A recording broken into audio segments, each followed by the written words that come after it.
बास्नारे पूरा घर महक अरुआ भात हो बा उष्णा भात कौन भोजी भात हो ना कि नॉर्मल आ स्पेशल डे हो पणस कठा को गोटे थर यही प्रोसेस रे बनईकी देखु तो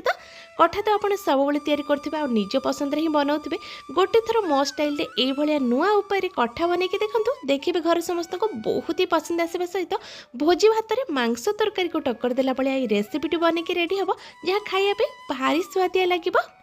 आग आम गोटे बड़ सैज्र बाउल नहीं जावा से किसी पानी दौचे आ गोटे छोट चामच हलदी दे दूचे ये हलदी पानी आम पकईदेवा पणस यहाँ कटा पणस अच्छी जोटा कि पूरा पूरी 500 ग्राम ही अच्छी जेहेतु मुझे कटा पणस मार्केट रू किणिक आनी तो ओजन नहीं पूरा 500 ग्राम अच्छी ये मु पूरा कषि कठा बा पूरा पाकल कठा मंजी वाला कठा नहीं मीडियम कठा ही नहीं जोटा रोषे कर सारापर तार टेस्ट टिके डिफरेंट आसे आ खाइबा बहुत ही टेस्टी बनिक रेडी होता है। कठा को हलदी पानी पकईकी रखिदेवा आ गोटे छोट बाउल नहीं कि से गोटे छोट चामच आम देदेवा लुण आ अधा चामच हलदी देके भल कि मिक्स करनबा।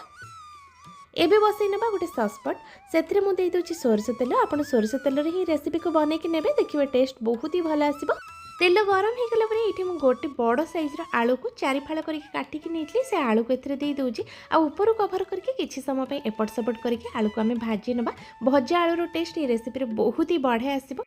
आलू हल्का गोल्डन कलर है पर्यंत आम को भाजिकी नबा तापर गरम तेल मु आलू को बाहर करके गोटे प्लेट रखी दूची आ तेल आम जो हलदी पानी कठा पकईकी रखी ताको देदेबा।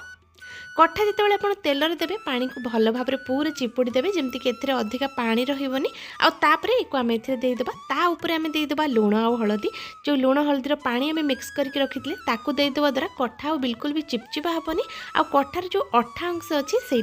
बिल्कुल फिल हेनी ताऊपर मुझे अल्प टिके लुण हलदी दे दूची भल कि मिक्स करके भाजिया छाड़देवा ऊपर कभर लगे नबा।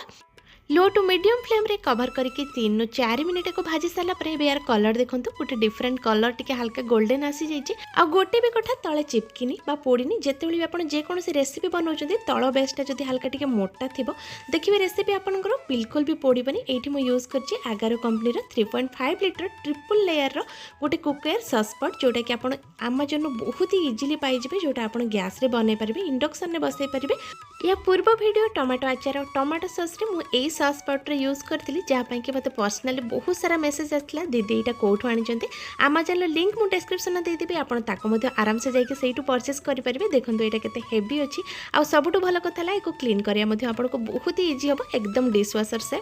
एबे आम भाजिया रखिदा कठा को गोटे थर चेक करनबा 5 ରୁ 7 मिनिट भितर कठा आमर देखो केते बढ़िया कलर आसीगलानी। एबे आम गोटे प्लेट को बाहर करनबा ये अधा ही सीझी आउ अधा आम को परे सीझेकी नबा से गरम तेल रे मुझे अल्प किसी गोटा गरम मसला दे दूची जो जीरा लंका आ गोटे 2टा अलैच और तेजपत्र नहीं एबे आम काटिक किसी पियाज देदेबा आ 8 ରୁ 10 पाखुड़ा रसुण मुझे दे दूची गोटा रसुण दबा द्वारा तरकार टेस्ट बहुत ही भल आसो टिके डिफरेंट टेस्ट आसो आ खाइबा बहुत ही भल लगे। ऊपर कभर करनबा और टिके समय पियाज को नरम हाँपी छाड़ा पाखापाखि 2 ରୁ 3 थर मुझे भाई भाव में ढांकुणी बाहर करके गोटे गोटे थर करके मिक्स करके पियाज को भल कि नरम हवा पर्यंत छाड़ी दौचे। तरकारी टेस्ट को बैलेंस करने और भल कलर आने अधा चामच टिके कम हम मुझे चीनी पियाज रे दे दूचे और भल के मिक्स कर नौचे या द्वारा कौन हम ना पियाजर गोटे बहुत ही बढ़िया कलर आसो तरकारी टेस्ट बैलेंस हो। 2 बड़ चामच आम अदा पियाज रसुण पेस्ट एदेबा और ताऊपर मुझे जो लुण हलदीर पानी आम मिक्स कर रखी ताकू आधा चामच लंका गुंड सब जिस को भल कि मिसईदेवा और मसला को कषापी छाड़देवा। मसलार कलर देखो बहुत ही बढ़िया देखा जाऊँगी ऊपर कभर करके एक पाखापाखि 4 ରୁ 5 मिनिट भल भाव में कषि सारापर एवं काटिक रखिदा टमाटो को एदेबा। ये मुझे गोटे मीडियम साइज्र टमाटो को काटिक नहीं ताको दे दूची आ अल्प टिके पानी देकी मसला को कषापी छाड़देवा। 3 ରୁ 4 मिनिट पर मुझे ऊपर ढांकुणी बाहर करके देखो देखो मसलार कलर बहुत ही बढ़िया आसी जाइए और बास्ना बहुत ही भल आसाला। आउ थे को भल के मिक्स करनबा। देखो टमाटो ये पूरा पूरी नरम हो जाइए टमाटो को भल के मिसईदेवा और जो गोटा रसुण आम एड करते मसला सहित भल के मिक्स करनबा। रसुण जो पूरा सॉफ्ट हो यार प्रॉपर टेस्ट और फ्लेवर आपन को तरकारी मिल जोटा खाइले बेले ही आप जानीपारे। ये मुझे गोटे चामच साहाय्य को प्रेस करके देखो देखो रसुण ये पूरा भल से सीझी जाइए एकदम बढ़िया भाव में प्रेस हो जाइए। एतिकी टाइम पर्यंत आपको मसला को कषिकी नबार अच्छे जमती रसुण आमर पूरा सॉफ्ट हो। भल से मसला कषि सारा पर आम ये दबा अधा चामच रू टिके कम हम गरम मसला आउ अधा चामच पाखापाखि ये मटन मसला दूसरी आपन पाखे जेकोसी सब्जी मसला थी ताकूदे पारे। एवं देखो आमर मसलार कलर भी बढ़िया आसी बास्ना भी बहुत ही बढ़िया आसपर आम ये भाजिकी रखिथा कठा और भाजिकी रखिथा आलू को देदेबा आ मसला सहित सब गुड़ी भल कि पूरा मिसई नवा। गैस फ्लेम को लो टू मीडियम हीट रखिदेबा और मसला सहित कठा और आलू को पाखापाखि 5 ରୁ 6 मिनिट भल भाव पूरा कषिकी नवा जमती कि मसलार पूरा फ्लेवर कठा और आलू रे आसीजिवो। अधा चामच रू टिके अधिक हम ये मुझे लुण दे दूसरी एक भल कि मिसई दबा जेहेतु कठार आगुरी मु लुणर क्वांटिटी बहुत ही कम देती कठा सीझापी टी लुण दरकार हम तो अधा चामच रू टिके अधिक लुण देदेले कठार भितर को पूरा लुण पड़ेगा जोटा खायापी बहुत ही भल लगे। 5-6 मिनिट पर्यंत एक भल से कषि सारापर बास्ना तो बहुत ही बढ़िया आखापी यहाँ बहुत ही बढ़िया होती। आम ए पानी देदेबा ये पानी आप गरम पानी यूज करेंगे ना ठंडा पानी नेले चलो पूरा गोटे बड़ कप पानी दे दूची आ भल कि मिक्स करके पानी को फुटिया छाड़ दूची।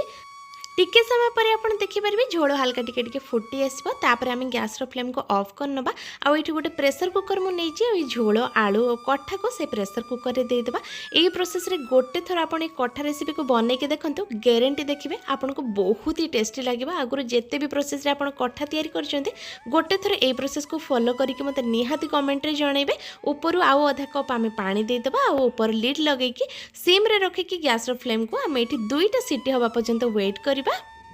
आ पूरा 2टा सीटी हो गला पर मुझे ऊपर ढांकुणी बाहर कर नौची। एबे देखंतु तरकार कलर बहुत ही बढ़िया कलर आसी जाइए बास्ना बहुत ही भल होता